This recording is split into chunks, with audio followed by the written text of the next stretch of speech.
For the first time, we're hearing 911 calls from inside Sandy Hook Elementary on the day a gunman entered the school and killed 20 children and 6 adults. The recordings were released after a legal battle that lasted almost a year. After listening to the tape, CBS News has decided to play portions of the calls. As Jim Axelrod shows us, the story emerging from the recordings is one of professionalism and heroism in the face of terror. Jim, good morning. Charlie, Nora, good morning. On the day of the shooting, the Associated Press requested copies of the 911 calls. That request was denied by the Newtown Police Department. The AP then filed suit, and in September, a judge ruled in their favor. Now, yesterday, those tapes were released. While listening to them is certainly disturbing at moments, the tapes also reveal the courage and professionalism of those on both ends of the line. Newtown 911, what's the location of the emergency?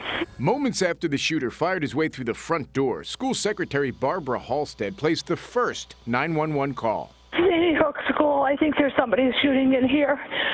Sandy Hook School. Though Halstead sounds distressed, she is clear. They're still surrounding. They're still shooting. Sandy Hook School, please. 34 seconds later, a custodian named Rick Thorne makes the second call to 911. I believe they're shooting at the front glass. Something's going on. Thorne would stay on the phone for nearly 10 minutes, even as gunshots were heard in the background. The dispatcher probing for information and coaching him on what to do. All right, what about the students in the front of the building? Everything's locked up as far as I know. I'm not in the front. All right, you're in lockdown? Yeah, they're in lockdown. Did you see anything out the window? No, it's still going on. I can't get over there. Okay, I don't want you to go over there. I want to know what's happening with the students, though, along the front corridor.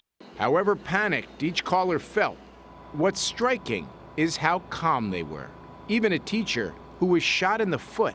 Okay, is there anybody that can lock the classroom door without being safe? No. All right, just try to stay where you are. There's children in this room, too. Okay, try to apply pressure, okay? Yeah. Still, the release of these tapes has been met with criticism. Families of the victims argue this was painful and unnecessary. Nelba Marquez Green lost her 6-year-old daughter, Anna Grace. I don't need to hear the tapes to know that the men and women in our local and state police did everything they could that day in order to help protect our children and the staff at Sandy Hook Elementary School.